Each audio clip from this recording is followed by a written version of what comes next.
Investors University company ereze zino company endala zonna ze tuyina.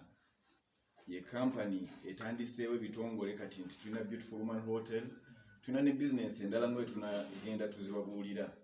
Investors University egendereddemu okulaba nti tunogera ebbula ly'emirimu okusingira ddala mu bavubuka eddagala.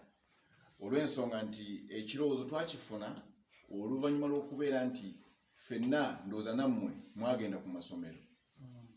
Naye ebintu ebyatubuulirwanga nga tusoma n'ebisuubirizo bye twabeeranga nabyo nga tusoma, bwe twatuuka mu nsi eyaddala ne tusanga nti okusomoozebwa kwa njawulo nnyo, era nti oboolyawo n'ebyo bye twali tufunye n'obukugu bwe twali tufunye mu kusoma nga tebisobola kukyusa bulamu bwaffe. Nze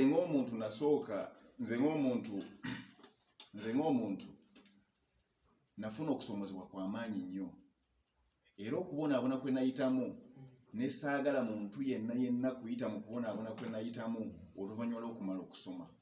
Ne ndowooza nti olw'okuba nti ze nafuna omukisa okukyusa obulamu bwange, saagala gubeere bubeezi lukisakisa omuntu omulala yenna okukyusa obulamu bwe, era nga tukkiriza nti twagala tuwa abavubuka obukugu obuli practical n'okumanya kwe beetaaga ebisobola okubasobozesa okukyusa obulamu bwabwe. So kye kirowoozo kya Investors University nga tukkiriza nti ebintu byonna bye tugenda okukola, omuvubuka yonna ali eyo omulimu gw'ayagala okutandika, waliwo omuntu agukoze obulungi n'agukyusizaamu obulamu bwe n'agaggawala.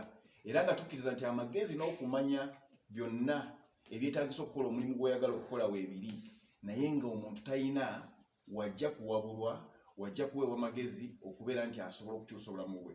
So Investors University eriwo okuwa abavubuka obukugu obwa ddala obusobola okubayamba okutandika emirimu n'okweyimirizaawo n'okukyusa obulamu bwabwe.